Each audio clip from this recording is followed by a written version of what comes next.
Dears, എല്ലാവർക്കും നമസ്കാരം. വിക്രത്തിന്റെയും വേദയുടെയും നാളത്തെ പ്രമോ വിശേഷത്തിലേക്ക് എല്ലാ കൂട്ടുകാർക്കും സ്വാഗതം. അങ്ങനെ നമ്മുടെ രാധയുടെ അച്ഛൻ വന്നിട്ട് രാധയെ വിളിച്ചുകൊണ്ട് പോവാണ്.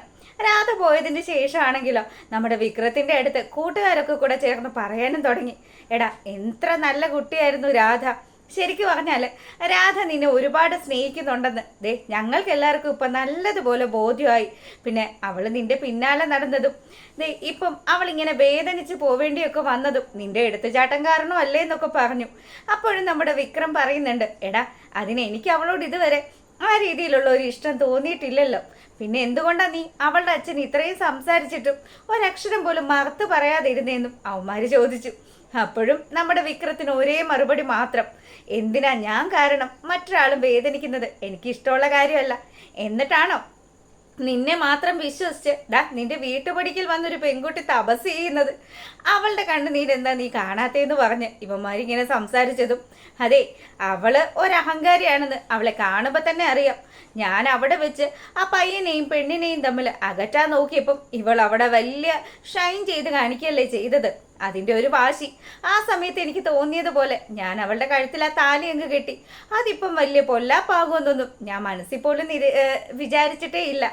അങ്ങനെ ഇവര് സംസാരിച്ചു കൊണ്ട് നിൽക്കുന്ന സമയമാണെങ്കിലോ നമ്മുടെ വേദ അങ്ങോട്ട് വരികയാണ്. വേദയെ കണ്ടതും വിക്രത്തിന് നല്ല ദേഷ്യമായി. ആഹാ, നീ എന്താ ഇവിടെ? അല്ല, എന്നെ അന്വേഷിച്ച് എൻ്റെ പിന്നാലെയൊക്കെ നീ നടക്കുകയാണോ എന്ന് ചോദിച്ച് വേദയോട് ദേഷ്യപ്പെട്ട് വിക്രം സംസാരിക്കുക. അതേടാ, നീ പോകുന്ന വഴിയിലൊക്കെ നിന്റെ പിന്നാലെ ഞാൻ വരും. എന്താ, എന്തെങ്കിലും പ്രശ്നമുണ്ടോ? ഭർത്താവ് എവിടെയാണെന്നും ഭർത്താവ് എന്ത് ജോലിയാണ് ചെയ്യുന്നതെന്നും ഒക്കെ ഒരു ഭാര്യ അന്വേഷിക്കുന്നത് നാട്ടു നടപ്പാ വിക്രമേ, നിനക്കിതൊന്നും അറിയത്തില്ലേ എന്ന് ചോദിച്ച് വേദ വിക്രത്തോട് ദേഷ്യപ്പെട്ടു. ആ സമയമാണെങ്കിൽ വിക്രം പറഞ്ഞു, ഇവിടെ നിന്ന് കഴിഞ്ഞാൽ ഇനി എൻ്റെ കയ്യിൽ നിന്ന് എന്തെങ്കിലും നീ വാങ്ങി കൂട്ടും, അല്ലെങ്കിൽ എൻ്റെ വായിലിരിക്കുന്നത് നീ കേൾക്കും.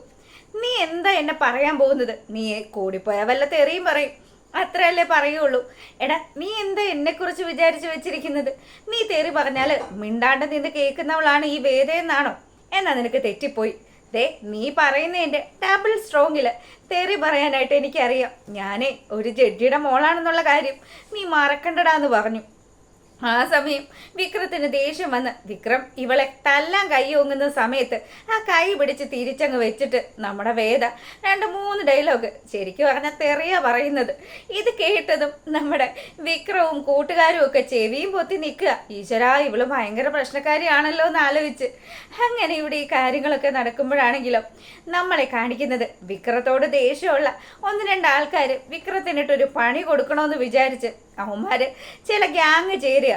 അപ്പൊ ഈ സമയമാണെങ്കിൽ വിക്രത്തിന്റെ അടുത്ത് നിന്നും ആ ഒരു പ്രശ്നമൊക്കെ കഴിഞ്ഞ് വേദ വീണ്ടും വിക്രത്തിന്റെ വീട്ടുപടിക്കൽ എത്തി. അവിടെ എത്തിയതും ഈ ഗുണ്ടകൾ കുറച്ചുപേര് ചേർന്ന് ആ വീട്ടിലേക്ക് വരികയാണ്. അവര് വന്നതും ആഹാ, നിൽക്കുന്നുണ്ട് വിക്രത്തിന് വേണ്ടി ഒഴിഞ്ഞു വെച്ച ജീവിതമാണെന്നൊക്കെ പറഞ്ഞ് അവന്റെ വീട്ടുപടിക്കൽ വന്ന് നിൽക്കുന്നു. എന്തു പറയാനാ, ഇന്നത്തെ കാലത്ത് ഇതുപോലെ ബുദ്ധിയില്ലാത്ത പെൺപിള്ളേരുണ്ടോ എന്നൊക്കെ ആലോചിച്ച് ഇവന്മാര് തങ്ങളി പറയാൻ തുടങ്ങി. വേദ ആദ്യം ഇതൊക്കെ കേൾക്കുന്നുണ്ടെങ്കിലും വേദ ഇതിനൊന്നും പ്രതികരിക്കാതെ അങ്ങനെ ആ വീട്ടുപടിക്കൽ നിൽക്കുക. അപ്പം മുറ്റത്ത് ഏതാ കുറച്ച് ആൾക്കാർ നിൽക്കുന്നതൊന്നും നോക്കി ആ വീട്ടില് നമ്മുടെ വിക്രത്തിന്റെ അമ്മ ഇങ്ങനെ പുറത്തേക്ക് നോക്കിയതും കാണുന്നത് ഈ ഗുണ്ടകളെയാ. അപ്പൊ ഇവന്മാര് എന്തൊക്കെയോ രീതിയിൽ നമ്മുടെ വേദയെ എന്തൊക്കെയോ പറഞ്ഞ് ഹരാസ് ചെയ്യുന്നതായിട്ടും ഈ അമ്മയ്ക്ക് തോന്നി. അങ്ങനെ പുള്ളിക്കാരി അവിടെയുള്ള മറ്റു ചേച്ചിമാരുടെ അടുത്തും ഈ കാര്യം സംസാരിച്ചിട്ട് ഇവരെല്ലാരും കൂടി ചേർന്ന് ഇവന്മാരെന്താമ്മ ഇവിടെ വന്ന് നിൽക്കുന്നത്, ഇവരുടെ നീക്കം എന്താണെന്നൊക്കെ ഇങ്ങനെ നിരീക്ഷിച്ചുകൊണ്ട് ആ ജനലിന് ഇപ്പുറം ഇങ്ങനെ നിൽക്കുക. അപ്പം വേദയാണെങ്കിലോ, അതെ നീയൊക്കെ എന്തിനാ ഇപ്പൊ എൻ്റെ അടുത്ത് വന്നിട്ട് ഇങ്ങനെയൊക്കെ സംസാരിക്കുന്നത്? നീയൊക്കെ വിക്രത്തിനോട് എന്തെങ്കിലും ദേഷ്യം ഉണ്ടെങ്കിൽ അവന്റെ നേർക്ക് നേർ നിന്ന് പറഞ്ഞു തീർക്കടാ, അല്ലാതെ എൻ്റെ നേരെയല്ല വരേണ്ടത്. പിന്നെ എൻ്റെ മുന്നിൽ ഇങ്ങനെയൊക്കെ നിന്ന് സംസാരിച്ചു കഴിഞ്ഞാൽ ഞാൻ ഏത് രീതിയിലാണ് പ്രതികരിക്കുന്നതെന്നൊന്നും എനിക്ക് പോലും പറയാൻ പറ്റത്തില്ല എന്നൊക്കെ പറഞ്ഞ് അവൾ നല്ല കട്ടക്കലിപ്പിൽ നിൽക്കുന്നു. ഈ സമയം കൂട്ടത്തിലുള്ള ഒരുത്തൻ പറഞ്ഞു, എടാ ഇവള് ഏതൊരുത്തൻ താലി കെട്ടിയാലും അവന്റെ പിന്നാലെ പോകുന്ന ഒരുത്തിയാണ്. അതല്ലേ ഇപ്പം വിക്രം, വല്ല അഡ്രസ്സും ഉണ്ടോ അവനെ പോലെ ഒരു ഗുണ്ടയുടെ കൂടെ ഇറങ്ങിപ്പോരാനായിട്ട് ഇവൾക്ക് ആ ഒരു മനസ്സുണ്ടായില്ലേ?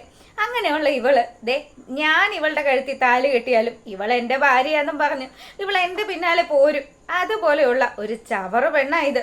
അല്ലെ പിന്നെ ആരെങ്കിലും ഇന്നത്തെ കാലത്ത് താലിയുടെ മാഹാത്മ്യവും പറഞ്ഞിട്ട് ഇങ്ങനെ വന്ന് ഒരു വീട്ടുപടിക്കൽ നിൽക്കുവോ? അവരാരും ഇവളെ സ്വീകരിക്കുന്ന പോലും ഇല്ല.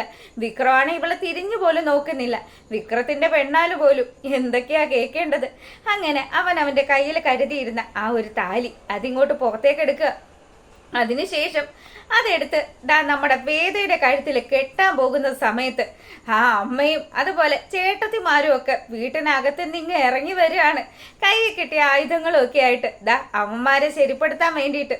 എടാ, എത്രയൊക്കെ വന്നാലും ഒരു പെങ്കൊച്ചിനെ ഇങ്ങനെയുള്ള രീതിയിലൊക്കെ ബുദ്ധിമുട്ടിച്ച് കഴിഞ്ഞാലുണ്ടല്ലോ, അത് ഞാൻ കണ്ടു നിൽക്കില്ലടാന്നും പറഞ്ഞ് ആ അമ്മ കയ്യിൽ കരുതിയിരുന്ന അടിക്കുന്ന ചൂല്, നമ്മുടെ മുറ്റം അടിക്കുന്ന ചൂലെടുത്ത് അവന്മാരുടെ പുറം നോക്കി നല്ല അടി കൊടുക്കുക. അങ്ങനെ അവന്മാരെ ഗുണ്ടകളൊക്കെ കണ്ടം വഴി ഓടുന്ന ഒരു സീന പിന്നീട് കാണിക്കുന്നതും. ഇവരെല്ലാരും പോയതിന് ശേഷമാണെങ്കിലും നമ്മുടെ വേദ അമ്മയെയും ചേച്ചിമാരെയും ഒക്കെ നോക്കി. അതിനുശേഷമാണെങ്കിൽ വിക്രത്തിന്റെ അമ്മ നമ്മുടെ വേദയെ കെട്ടിപ്പിടിക്കുക. മോൾ ഒരിക്കലും തനിച്ചല്ല. മോളെ ഇങ്ങനെ വെളിയിൽ നിർത്തേണ്ടി വന്നതിൽ അമ്മയ്ക്ക് നല്ല വിഷമമുണ്ട്. മോളൊരു കാര്യം ആലോചിക്കണം. ഇപ്പൊ ഞാൻ ഈ എടുത്ത തീരുമാനം അതാണ് ശരിയെന്നാ എനിക്ക് തോന്നുന്നത്. എന്തായാലും മോൾ അകത്തോട്ട് വാന്ന് പറഞ്ഞ് വേദയുടെ കൈക്ക് പിടിച്ചിട്ട് ആ അമ്മ നമ്മുടെ വേദയെ കൂട്ടിയിട്ട് വിക്രത്തിന്റെ വീട്ടിലേക്ക് കയറുക. ആ സമയവും നമ്മുടെ വേദ വലതുകാലെടുത്തു വെച്ചാണ് വീട്ടിലേക്ക് കയറുന്നത്. അകത്തോട്ട് കയറി വരുന്ന വേദയുടെ മുന്നിലേക്ക് മാഷു വന്നു. ആ പാടെ തന്നെ പുള്ളിക്കാരി പേടിച്ചിങ്ങനെ നിൽക്കുന്ന സമയത്ത് വിക്രത്തിന്റെ അമ്മ പറഞ്ഞു, അതെ, ഞാനിപ്പൊ കാണിച്ചത് തെറ്റാണെന്നൊരു പക്ഷെ നിങ്ങൾക്ക് തോന്നാം, പക്ഷെ എന്റെ കണ്ണിൽ ഇത് തെറ്റേ അല്ല. എന്തായാലും ഏതൊരു പെങ്കൊച്ചായാലും ഇങ്ങനെയുള്ളൊരു സാഹചര്യത്തിൽ നിങ്ങൾ ചെയ്യുന്നത് പോലെ തന്നെ ഉള്ള കാര്യം മാത്രമേ ഞാനും ചെയ്തിട്ടുള്ളൂ. എന്തായാലും എനിക്കിവളെ ഉപേക്ഷിക്കാൻ പറ്റില്ല. എത്രയൊക്കെ വന്നാലും നമ്മുടെ വീട്ടിലേക്ക് വന്നവളല്ലേ ഇവള്. അവളെ എനിക്ക് തള്ളിക്കളയാൻ പറ്റില്ല. ഇനി മരുമകളായിട്ട് സ്വീകരിക്കണോ വേണ്ടയോ എന്നുള്ള കാര്യമൊക്കെ നിങ്ങൾ തന്നെ തീരുമാനിച്ചതെന്നും പറഞ്ഞു. അങ്ങനെ ആ അച്ഛൻ ഒരക്ഷരം പോലും മറുത്തു പറയാണ്ട് അവിടെ ഇങ്ങനെ ദേഷ്യപ്പെട്ട് നിൽക്കുകയാണ്. വേദ കിട്ടിയ അവസരം അങ്ങ് മുതലാക്കുന്നു. വേദ പറഞ്ഞു, ഇനി എന്തായാലും നിങ്ങൾ എല്ലാരും കൂടി ചേർന്ന് എന്നെ ഈ വീട്ടിലേക്ക് സ്വീകരിച്ചല്ലോ. ഞാൻ ഈ വീടിനകത്ത് എത്തുകയും ചെയ്തു. അതും ഞാൻ വിശ്വസിക്കുന്ന ആ ഈശ്വരന്മാരെ സാക്ഷിയാക്കിക്കൊണ്ട് നല്ലൊരു മുഹൂർത്തത്തിൽ തന്നെയാ. അപ്പൊ പുള്ളിക്കാരി അത്യാവശ്യം ഈ ആചാരങ്ങളിലൊക്കെ വിശ്വസിക്കുന്ന ആളായതുകൊണ്ട് തന്നെ അവള് വലതുകാലെടുത്ത് വെച്ച് കയറിയ സമയം അത് നല്ല സമയമാണെന്ന് കൂടി വേദ പറയുക. ഇതുകൂടി കേട്ട് കഴിഞ്ഞപ്പോൾ മാഷും അതുപോലെ മാഷിന്റെ ഭാര്യയും അവിടെ നിൽക്കുന്ന നമ്മുടെ വിക്രത്തിന്റെ ചേച്ചിമാരും ഒക്കെ വായും പൊളിച്ച് നിൽക്കുക. ദൈവമേ, ഇതെന്താണിത്? ഇവളെ ഒരാപത്തിൽ നിന്ന് രക്ഷപ്പെടുത്തി എന്നുള്ളത് ശരി തന്നെയാണ്. പക്ഷേ ഇപ്പോഴും ഇവളെ തന്റെ മരുമകളായിട്ട് അംഗീകരിക്കാൻ ആ വീട്ടിലുള്ള എല്ലാവർക്കും ബുദ്ധിമുട്ടാണ്. അങ്ങനെ കിട്ടിയ അവസരം മുതലാക്കിക്കൊണ്ട് നമ്മുടെ വേദ ആ വീട്ടിൽ അങ്ങനെ കുത്തിയിരിക്കുന്നതൊക്കെ കാണിച്ചുകൊണ്ടാണ് നാളത്തെ വിശേഷം അവസാനിക്കുന്നത്. അപ്പൊ ഇഷ്ടമായിട്ടുണ്ടെങ്കിൽ ഒന്ന് ലൈക്ക് ചെയ്തേക്കുക. എല്ലാവർക്കും നല്ലൊരു രാത്രി ആശംസിക്കുകയാണ്. അപ്പോൾ ഓക്കെ, താങ്ക്